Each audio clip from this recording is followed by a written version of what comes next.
And you say, preacher, are you saying you have to be there? Well, there actually is a passage that we can allude to in Hebrews chapter 10 and verse 24 that we are to consider one another so that we can stir up love and good works, not forsaking the assembling of ourselves together, as is the manner of some. And by the way, the assembling of ourselves, not the assembly.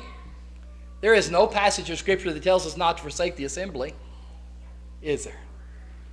We've gathered together on the Lord's Day from 9 to 12 to worship God and to study His Word.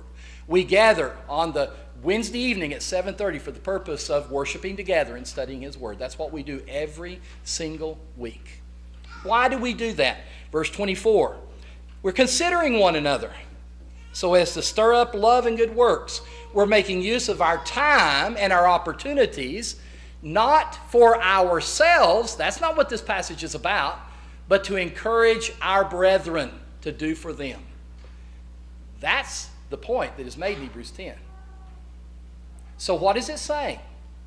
Very simply, it's saying that if you're not coming to worship on the Lord's Day, and you are not availing the other Christians who are here of your presence, then what you are doing is neglecting the opportunity that you have to encourage them.